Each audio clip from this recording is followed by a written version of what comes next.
seguido al mensaje anterior.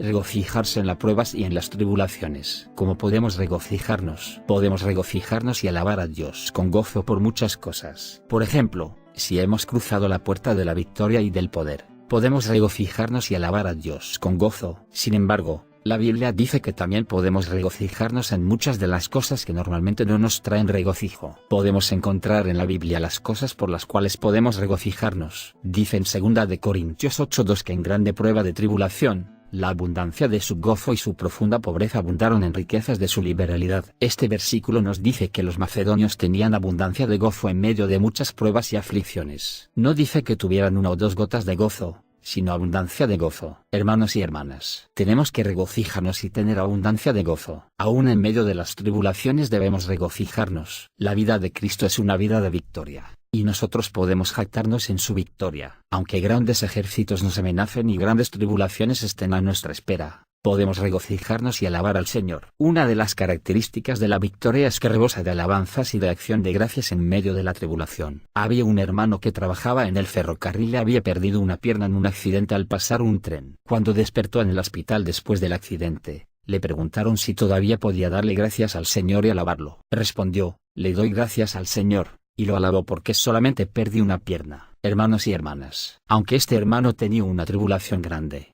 podía darle gracias y alabanzas al Señor. Este es el tono de la victoria. El tono de la victoria es la acción de gracias y las alabanzas en medio de la tribulación. Santiago 1:2 dice: hermanos míos, tened por sumo gozo cuando os halléis en diversas pruebas. Leemos en 1 de Pedro capítulo 1 verso 6 en el cual vosotros exultáis. ¿A qué se refiere esto? El versículo 8 dice: a quien amáis sin haberle visto, en quien creyendo, aunque ahora no le veáis, os alegráis con gozo inefable y colmado de gloria. En el capítulo 4, versículos 12 y 13 dice: amados, no os extrañéis por el fuego de tribulación en medio de vosotros que os ha venido para poneros a prueba, como si alguna cosa extraña os aconteciese, sino gozaos por cuanto participáis de los padecimientos de Cristo, para que también en la revelación de su gloria os gocéis con gran alegría. Estos pasajes nos dicen cómo debemos comportarnos en los momentos de tribulación. El libro de Santiago habla de diversas pruebas. Esto incluye tanto las pruebas que debemos afrontar como las que no deberíamos afrontar. Todas vienen al mismo tiempo. Vienen los enemigos, los amigos, los incrédulos, los hermanos y también las cosas razonables y las absurdas. Vienen toda clase de pruebas, pero ninguna de ellas puede quitarnos el gozo. Recuerden que en la Biblia la palabra gozo siempre va acompañada de adjetivos tales como gran y pleno. Todos los gozos que proceden de Dios son grandes y plenos. Leemos en 1 de Pedro 1:6 que uno se regocija, mientras que la aflicción es solo por un poco de tiempo. ¿Es posible estar afligidos? Sí, es posible. De hecho, es inevitable que nos sintamos afligidos. Mientras tengamos ojos, siempre brotarán las lágrimas. Mientras tengamos conductos lagrimales, las lágrimas siempre saldrán. Pero aunque haya lágrimas, también puede haber regocijo. Por consiguiente, 1 de Pedro capítulo 1 verso 8 habla de gozo inefable y colmado de gloria. No hay palabras para describir este gozo. Muchas veces mientras aún hay lágrimas en nuestros ojos, podemos estar gritando, aleluya. Muchas veces mientras las lágrimas ruedan por nuestras mejillas, nuestros labios están dando gracias a Dios y alabándolo. Muchas lágrimas han corrido mezcladas con acción de gracias y alabanzas. La señorita M. Barber escribió un himno que contiene la siguiente línea: que mi espíritu te alabe, aunque esté partido el corazón. Mientras vivamos en la tierra, no podemos evitar que nuestro corazón en ocasiones sea partido. El corazón siente, pero aún así, el espíritu puede alabar al Señor. Dice en 1 de Pedro 4:12 que no solo debemos gozarnos en medio de las tribulaciones, sino también cuando las pruebas vengan. Esto significa que debemos recibir las pruebas y decir: damos gracias al Señor y lo alabamos porque las pruebas están otra vez aquí.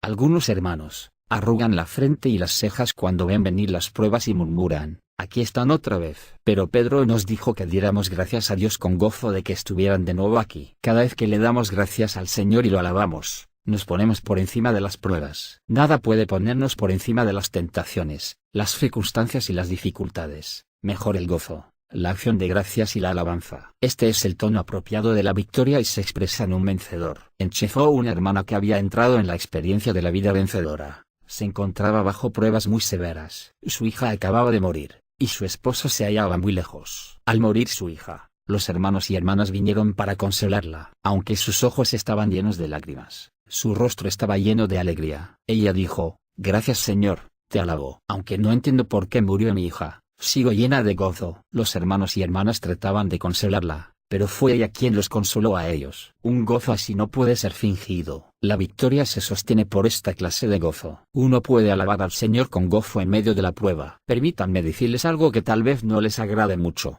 Los cristianos son un modelo para los demás moradores de la tierra. Dios nos ha puesto sobre la tierra como modelo para los demás. Si lloramos cuando otros lloran y nos desanimamos cuando otros se desaniman, seremos iguales que los demás. ¿Dónde está entonces nuestra victoria? Nosotros debemos mostrarle al mundo que en medio de estas situaciones, tenemos gozo y fortaleza. Quizá les parezcamos locos, pero tendrán sed del Cristo que nos vuelve tan locos. Que el Señor nos conceda su gracia para que expresemos la victoria de Cristo en medio de las tribulaciones. Mateo 5:11 y 12 dice: Bienaventurados sois cuando por mi causa os vituperen y os persigan y digan toda clase de mal contra vosotros, mintiendo. Regocijaos y exultad, porque vuestra recompensa es grande en los cielos. Es posible que soportemos cuando otros nos vituperen y que no respondamos palabra alguna cuando otros nos persigan. Pero no es suficiente soportar ni quedarnos callados. Si solo soportamos y nos quedamos callados, ya estaremos derrotados. El mundo también puede soportar y quedarse callado. Los monjes pueden hacer lo mismo y también los discípulos de Confucio. Nosotros debemos ser diferentes a ellos. Cuando otros nos vituperen, deberíamos decir: Señor, te agradezco y te alabo. Debemos tener por gozo que otros nos vituperen. Cuando otros nos persigan debemos darle gracias al Señor y considerar esto una oportunidad para gozarnos. Si nuestra victoria es genuina, debemos regocijarnos sobremanera. Si la victoria solo significa sufrir los vituperios, no pasa de ser un simple esfuerzo humano. El esfuerzo humano resulta en represión, mientras que toda obra del Señor resulta en gozo y regocijo. Hermanos y hermanas, todo se pone de manifiesto en nuestro tono. El error más grande hoy es que el hombre piensa que soportar es la mayor de las virtudes. Cuando otros nos vituperan, ¿podemos regocijarnos grandemente? Cuando otros nos vituperan, ¿nos limitamos a mirar hacia el suelo y cerrar la boca? Hay muchas personas que experimentan persecución. Muchas hermanas son perseguidas por sus esposos. Muchos son calumniados y difamados. ¿Qué hacen ellos? Oran para que el Señor les ayude a no perder la paciencia. Creen que si no pierden la calma, o no explotan, habrán vencido. Pero, ¿han vencido en realidad? Es cierto que tienen victoria, pero no es la victoria que el Señor da. Si fuese la victoria del Señor, podrían darle gracias y alabarlo grandemente en medio del vituperio y la persecución. Permítanme repetir,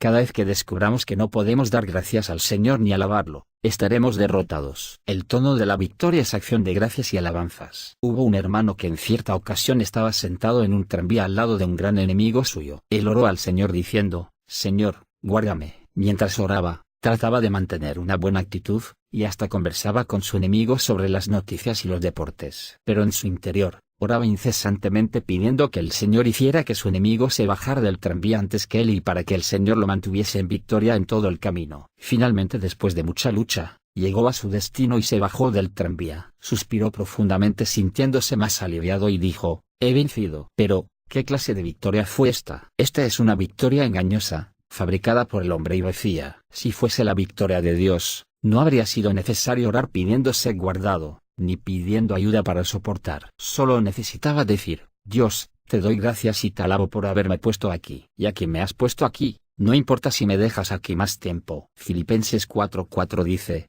regocijaos en el Señor siempre. Al describir el gozo, la Biblia usa las palabras gran, pleno o siempre. Pablo decía: ¿ya oyeron esta palabra? Si todavía no la han escuchado, permítame repetírsela: regocijaos. Si acaso no lo hubiésemos captado, lo decía una vez más: debemos regocijarnos. La vida que Dios da es una vida de gozo. La vida diaria del cristiano debe estar llena de regocijo. Puede ser que haya pruebas y tribulaciones, pero habrá regocijo. Lo opuesto de regocijarse es estar ansioso. Muchos están ansiosos por sus hijos, por su dinero o por sus negocios. Pero la palabra del Señor dice: por nada estéis afanosos. Filipenses 4:6. Pensamos que la ansiedad es justificada, pero el Señor dice: por nada estéis afanosos. ¿Por qué? Porque debemos regocijarnos siempre. Si dejamos de regocijarnos un solo día, habremos pecado ese día. Una vez, en una conferencia, un hermano predicaba acerca de no estar ansiosos por nada. Al escuchar esto, una hermana se enojó en gran manera. Ella pensaba: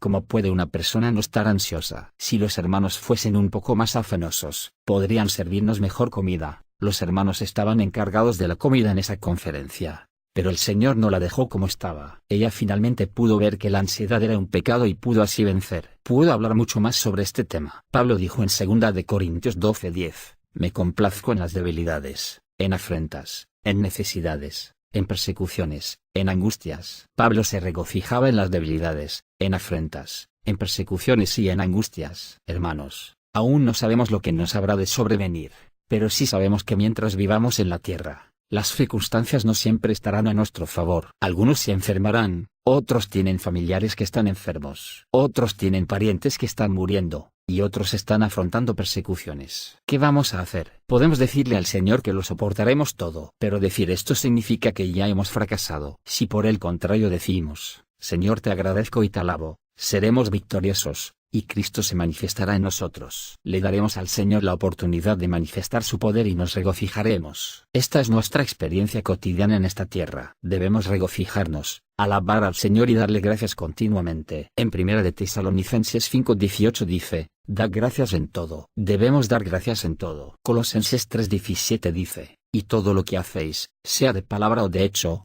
hacedlo todo en el nombre del Señor Jesús, dando gracias a Dios Padre por medio de él. Estos dos pasajes de las Escrituras lo abarcan todo. Lo que no hayamos abarcado en los otros pasajes, quedan incluidos en estos dos versículos. Le doy gracias y alabo al Señor por esto. Puedo decir aleluya. Otros pueden preguntarse qué sucede con nosotros, pero podemos dar gracias en todo y alabar a Dios por todo. Hermanos y hermanas, si hacemos esto, prevaleceremos sobre cualquier tentación y resistiremos toda prueba. Ninguna prueba o tribulación nos vencerá. Quienes siguen este camino hallarán fuerzas para afrontar las tentaciones. Podremos dar gracias al Señor y alabarlo por las tentaciones y por haber obedecido al Señor. Algunos tal vez piensen que me opongo a la perseverancia. Perseverar es valioso y correcto, pero la perseverancia que necesitamos no es la que viene cuando nos esforzamos. Colosenses 1:11 dice, para toda perseverancia y longanimidad con gozo, sufrimos y perseveramos con gozo. Esta no es una perseverancia amarga o la cual no estamos dispuestos a aceptar. El tono diario de la vida cristiana es la perseverancia y la longanimidad con gozo. En todo damos gracias y en todo ofrecemos alabanzas. Esta es una vida del tercer cielo.